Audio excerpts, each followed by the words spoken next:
I still remember the smell of freshly polished floors in the old high school hallway, that faint mix of cleaning chemicals and the paper scent from lockers stuffed with forgotten notebooks. Back then, I thought my life was mapped out as neatly as the class schedules posted on the bulletin board.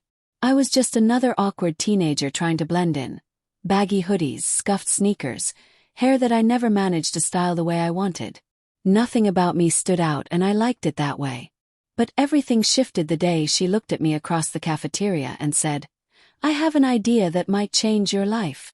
Her name was Marissa, a girl who seemed to carry her own spotlight wherever she went. She wasn't the typical cheerleader queen, she was different, confident in a quiet way, with a mischievous glint in her eyes that made you feel like she knew 100 secrets. We'd been lab partners in chemistry for months, but we'd never really talked beyond formulas and assignments. That day, though, she sat across from me at lunch and smiled like we were already conspirators. "I need a favor," she said, brushing a strand of auburn hair behind her ear. "And I think you might be perfect for it." My first thought was that she wanted help with homework, maybe an extra set of hands for a school project. But her grin told me it wasn't that simple. "What kind of favor?" I asked, trying to sound casual while my heart thumped against my ribs. "It's for the spring talent show," she explained, leaning closer so her voice dropped to a conspiratorial whisper. "My cousin can't make it, and I'm supposed to do this costume act with her. It's just for fun, but now I'm one person short. And you, believe it or not, are exactly her size." I blinked, confused. "Her size?" She laughed, the sound like a soft chime that somehow made me more nervous. "Yeah. Look, it's nothing weird. You just have to dress up for a skit. A wig, some makeup, a dress. One night, that's all. No one will even know it's you if we do it right." The words hung in the air like an open door to a room I'd never dared to enter. Dress up. Wig. Makeup. My instinct was to shake my head, to retreat back into the safety of invisibility. But something in her tone, playful yet encouraging, made me hesitate. "You think I'd actually pull that off?" I asked, half laughing to hide the sudden swirl of curiosity inside me. "I know you would," she said without a beat of doubt. "You've got the perfect face for it. Soft features. And you already have that quiet elegance. Like, if we do this right, nobody will believe you're not a girl." The comment hit me in a way I couldn't explain. Nobody had ever called me elegant before. Nobody had ever looked at me and seen something I didn't even know existed. I swallowed hard, caught between embarrassment and a strange excitement that sent a tingling warmth through me. Marissa grinned, sensing my hesitation. "It's just one night. You help me out, we get a few laughs, and then you go back to your regular life. No big deal." But it felt like a big deal even as I nodded slowly. Maybe it was the way she said, "No one will even know," like we were about to share a secret. Maybe it was the tiny voice in my head that whispered, "What if you like it?" The following Saturday, I found myself standing in Marissa's room, staring at a neatly folded outfit laid out on her bed. A pale blue dress with delicate lace trim, a pair of nude stockings, a soft brown wig styled into loose curls. My heart pounded as if each item carried a story I wasn't ready to read. Marissa clapped her hands lightly. "Okay, before you panic, let's just take it step by step. Trust me, you're going to look amazing." I wanted to protest, to say I wasn't panicking, but my trembling fingers betrayed me. As she guided me through each stage, foundation dabbed across my cheeks, mascara carefully brushed onto my lashes, I felt layers of my usual self slowly being peeled away. The boy in the mirror began to blur, replaced by someone softer, someone I couldn't quite name. When she finally slipped the wig over my head, the transformation jolted me like a sudden breath of cold air. I barely recognized the person staring back at me. The blue dress clung gently to my frame. The curls framed a face that now seemed almost pretty. Marissa stepped back, her eyes lighting up. "I told you," she said softly. "You're stunning." I opened my mouth, but no words came. All I could do was stare, a mix of disbelief and something far more complicated swirling in my chest. That night at the talent show, the audience cheered and laughed, completely unaware of who was behind the makeup and the smile. But as I stood under the stage lights, a strange sense of freedom washed over me. For the first time, I wasn't invisible. I wasn't hiding. And I didn't want the feeling to end. The applause from that night still echoes in my memory, like a heartbeat I can never quite forget. When the curtain fell and the lights dimmed, I felt an almost electric charge humming through me. The world outside the stage seemed softer, almost dreamlike, as Marissa and I slipped backstage. She was beaming, cheeks flushed with excitement, while I stood frozen in the borrowed heels that somehow felt more natural than they should have. "You were perfect," she said, grabbing my hands with a warm squeeze. "I told you this would be fun." Did you see their faces? Nobody had a clue. I nodded, but words failed me. My reflection in the backstage mirror caught my attention again and again. Each time I turned my head, the girl looking back felt more real, more me. It wasn't just makeup or fabric. It was a version of myself I'd never allowed to breathe until now. The night ended with laughter and a handful of inside jokes as Marissa drove me home. When we pulled into my driveway, she turned to me with a mischievous smile. "You know, you don't have to wait for another talent show to dress up. You were a natural." The thought both thrilled and terrified me. I forced a small laugh. "Yeah, right. My parents would love that." She tilted her head, eyes sparkling. "Who says they have to know? Some things are just for you." Those words planted a seed I couldn't ignore. Over the next week, I caught myself daydreaming about the blue dress, the way the wig's curls brushed against my cheeks, the strange sense of confidence I'd felt beneath the stage lights. At night, when the house was quiet, I'd open my closet and stare at my plain clothes, feeling an emptiness I couldn't explain. It wasn't long before Marissa invited me over again. "No show this time," she said casually over text. "Just us. I found something I think you'll love." My heart raced as I knocked on her door that Saturday afternoon. She greeted me with a grin and a shopping bag slung over her arm. "Okay, don't freak out, but I picked up a few things from a thrift store.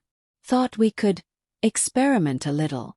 Inside the bag were skirts, blouses, scarves, and a pair of sleek black flats that looked elegant yet simple. My breath caught in my throat as I sifted through the fabrics. They weren't costumes. They were everyday clothes. Soft cotton, flowing patterns, gentle colors. Clothes meant to be lived in, not just performed in. Marissa handed me a light pink cardigan and a white pleated skirt. "These would look amazing on you," she said with a smile that carried no judgment, only excitement. "Let's see if you can pull off a casual look." I hesitated, but the pull was undeniable. Soon I was standing in front of her mirror once again, this time in clothes that felt less like a disguise and more like a possibility. The cardigan hugged my shoulders. The skirt swayed lightly when I moved. My reflection no longer looked like a character in a skit. It looked like someone I might see walking down the street. Someone real. "You look happy," Marissa said softly, stepping beside me. I met her gaze in the mirror and realized she was right. There was a lightness in my chest, a quiet joy I couldn't hide. "It feels right," I admitted, my voice barely above a whisper. From that day on, our secret afternoons became a ritual. Every weekend, I'd visit Marissa under the pretense of studying, and she'd greet me with new outfits to try, new shades of lipstick to test. She taught me how to blend foundation properly, how to match colors, how to walk with a grace I never thought I possessed. Each lesson felt like unlocking a door inside myself, one I hadn't even known was there. But with every step forward came a growing tension. At school, I returned to my hoodies and sneakers, blending in with the crowd. Yet inside, I carried the quiet thrill of my hidden self, a secret that made the ordinary world feel dull and distant. One rainy evening, as I sat in Marissa's room with a soft sweater draped over my shoulders, she turned to me with a serious look. "You know," she began, "this isn't just dress-up anymore, is it?" Her question hung in the air like a challenge. I wanted to deny it, to laugh it off, but the truth weighed too heavily. I don't think so," I finally said. "It feels like I've found a part of me I didn't know existed." Marissa's smile was gentle, understanding. Then don't be afraid of it. Whatever this is, it's you. And that's something to be proud of. Her words filled me with a warmth I carried home that night, even as the rain soaked through my jacket. For the first time, I began to wonder if the person I was becoming in Marissa's room wasn't a costume at all, but the truest version of myself, one I could no longer keep hidden forever. The weeks after that rainy evening passed like pages in a book I couldn't stop reading, each day drawing me deeper into a story I hadn't planned to live. At school, I still walked the same crowded hallways and sat through the same classes, but my mind was somewhere else entirely. Every glance at a clothing store window, every flash of color or pattern, seemed to call to the part of me I only let out when I was with Marissa. The boy I showed the world began to feel like a mask, while the girl in the mirror, the one who smiled back with quiet confidence, felt more and more like the real me. Marissa noticed the change before anyone else. One Saturday afternoon, she greeted me with a grin that told me she had another plan. "Today," she said, holding up a small makeup bag, "we're going to step it up. No more just trying things on. We're going to build a whole look, something that's you." Her words sent a flutter of nerves and excitement through me. "Me?" I repeated, unsure of what that even meant. "Exactly," she replied.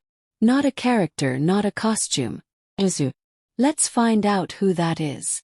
She began by laying out a soft pastel blouse and a flowing skirt patterned with delicate flowers.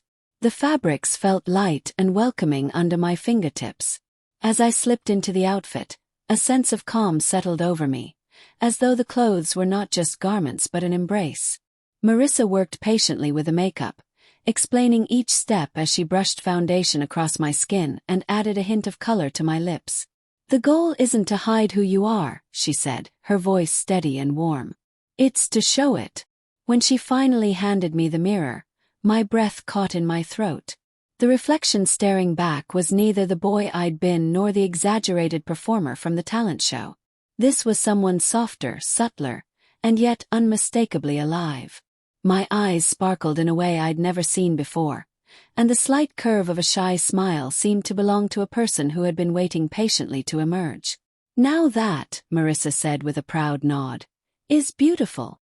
The word lingered in my ears, sending a rush of emotion through me. Beautiful. It wasn't just about appearance, it was about being seen, truly seen for the first time.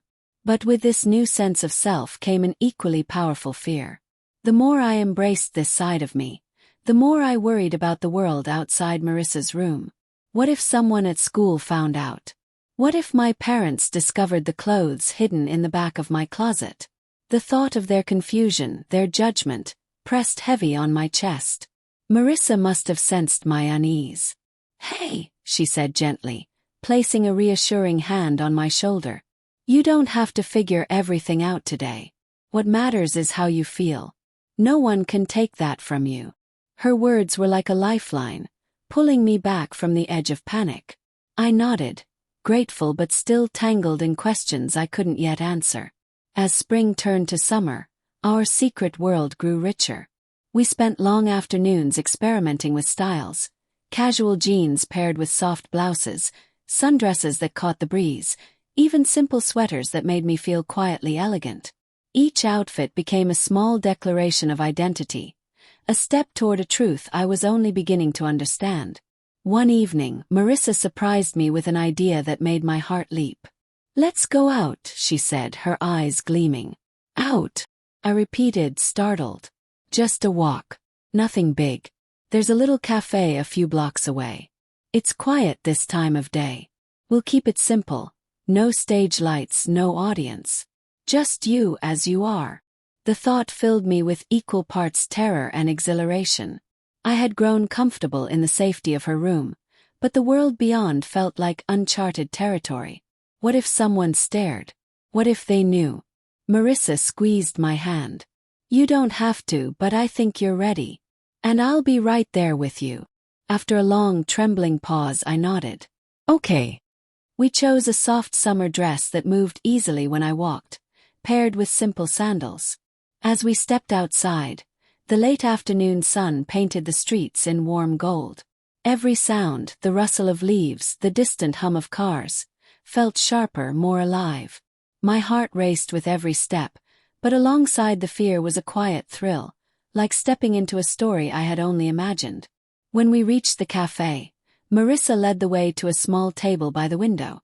The barista greeted us with a friendly smile, taking our order without a flicker of suspicion. No double takes, no whispered comments. Just two friends enjoying a summer evening. As I sipped my drink, a wave of unexpected peace settled over me. The world hadn't ended. No one had pointed or laughed. For the first time I felt the possibility of existing openly, even if only for a fleeting moment. Walking back to Marissa's house, the warm evening air carrying the faint scent of flowers, I realized something profound. I didn't want this to be a hidden part of my life forever. The girl inside me wasn't a secret to be locked away. She was me, and she deserved more than stolen afternoons and borrowed clothes. But as soon as that thought took root, so did the fear of what came next. How could I bring this truth into a world that might never understand? Summer stretched on like a quiet promise, each day bringing new discoveries about who I was and who I wanted to be. The evenings with Marissa became the highlight of my week, a sanctuary where I could explore without judgment. Yet with every step toward authenticity, the tension between my hidden life and the outside world grew harder to ignore. At home, my parents remained blissfully unaware. They saw me as the same quiet teenager, dutiful with chores and decent grades. But inside I was carrying a secret so vivid it was impossible to forget. Late at night when the house fell silent, I would carefully unpack the few clothes Marissa had given me to keep. An airy blouse, a soft cardigan, a single pair of flats, and slip them on just to feel whole again. Standing in front of my bedroom mirror, I'd trace the reflection of the person I was becoming, wondering how long I could keep her hidden. One evening, as I sat in Marissa's room wearing a pale lavender sweater that matched the fading twilight outside, she broke the comfortable silence with a thoughtful question. "Do you ever think about telling someone else?" The words made my heart skip. "Like who?" "Anyone," she said gently. "A friend, a family member. Someone you trust." I shook my head, the fear rising instantly. "I can't. They'd never understand. What if they think it's just a joke, or worse? Something wrong?" Marissa reached across the bed and squeezed my hand. "It's not wrong. And you don't owe anyone an explanation. But sometimes sharing it, carefully, can make it feel less heavy."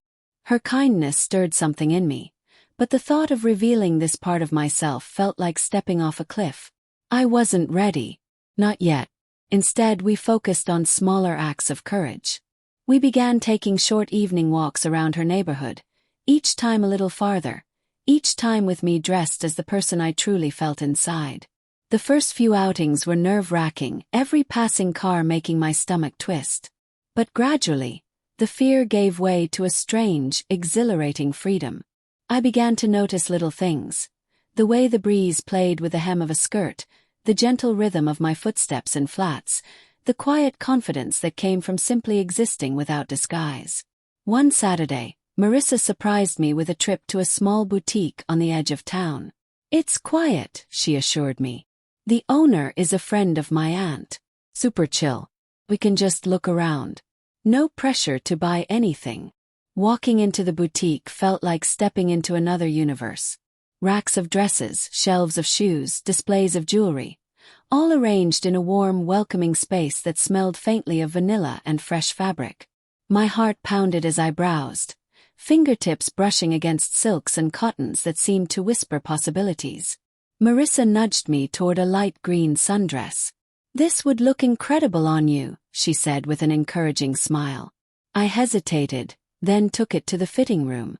The small space was lit softly, the mirror framed in warm wood. As I slipped into the dress, the world outside seemed to fade. The fabric hugged me in a way that felt both comforting and empowering. When I stepped out, Marissa's eyes lit up with genuine delight. "You look radiant," she said, her voice almost a whisper. For a long moment, I just stood there, absorbing her words, letting the reflection sink in. It wasn't just that the dress fit. It felt like it belonged to me, like it had been waiting for this exact moment. That night, back in my own room, I couldn't stop thinking about the boutique, about the quiet pride that bloomed in my chest when I saw myself in that green dress. The longing to own something of my own, to take a tangible step toward the life I envisioned, grew stronger with every heartbeat. A few days later, Marissa texted me a photo. The same dress, carefully folded, with a simple message: "It's yours." My hands trembled as I held the fabric for the first time in the privacy of my room. It wasn't just a gift. It was a piece of my identity, a promise that this journey wasn't temporary.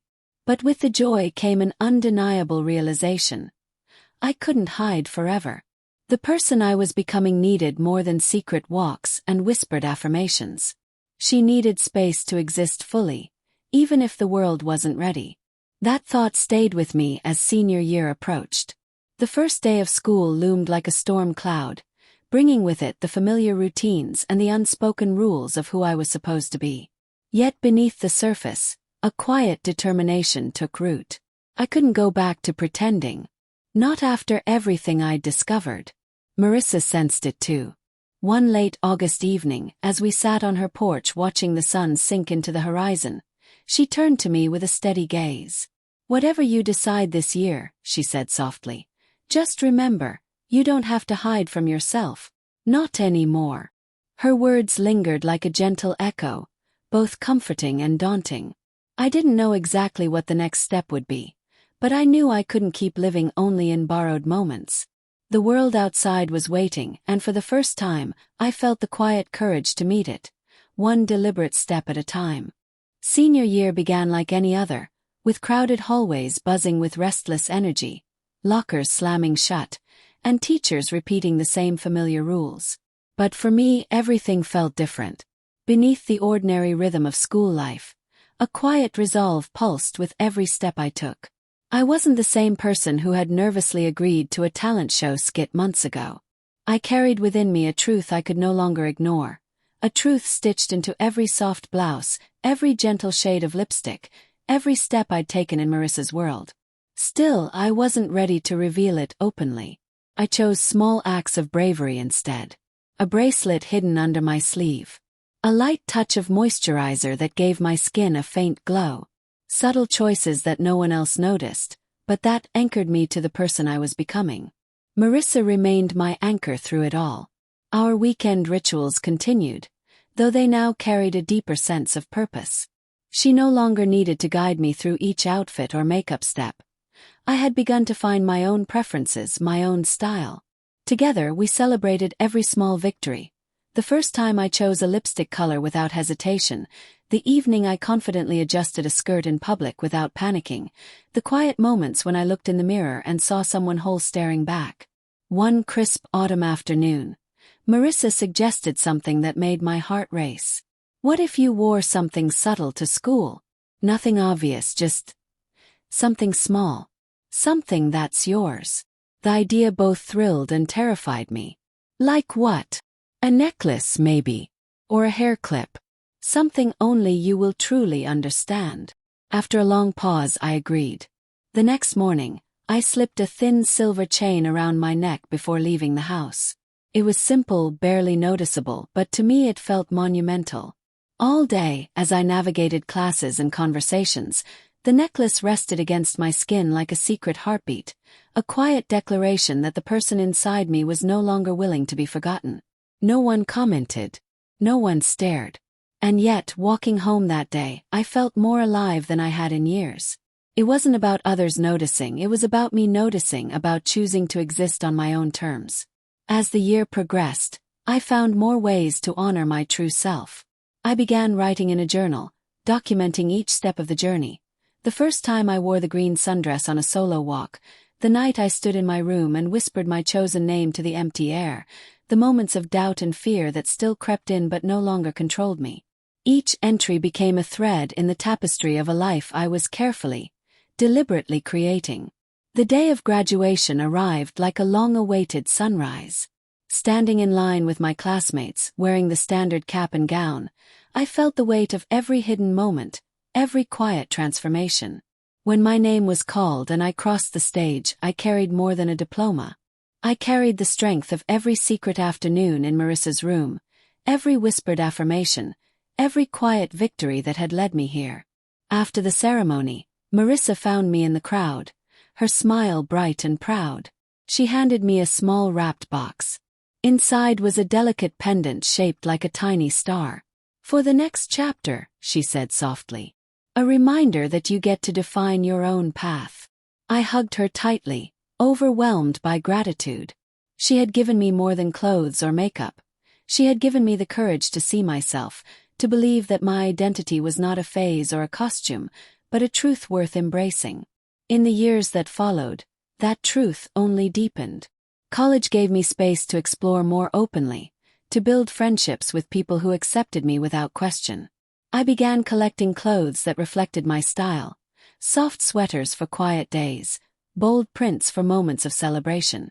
Each piece carried a memory of that first night in the blue dress, when a simple favor turned into a journey of self-discovery. Sometimes late at night I think back to the hallway where it all began, to the day Marissa looked at me across the cafeteria and said she had an idea that might change my life. She couldn't have known just how right she was. What started as a single evening in a borrowed dress became the foundation of who I am, a person who refuses to hide, who understands that identity isn't defined by anyone else's expectations. I never stopped, not because I couldn't, but because I finally realized there was nothing to stop. The person I found in those quiet afternoons, in those nervous first steps, was never a disguise. She was me all along, waiting, patient and unwavering, for the moment I would finally recognize her. And now, as I stand before the mirror each morning, I no longer see a boy pretending or a girl emerging. I see a whole human being, layered with memories and choices, unafraid to live authentically. The reflection smiles back, radiant and steady, carrying the echo of Marissa's first words. "I have an idea that might change your life." She was right. It changed my life. But more importantly, she helped me discover the strength to change it myself.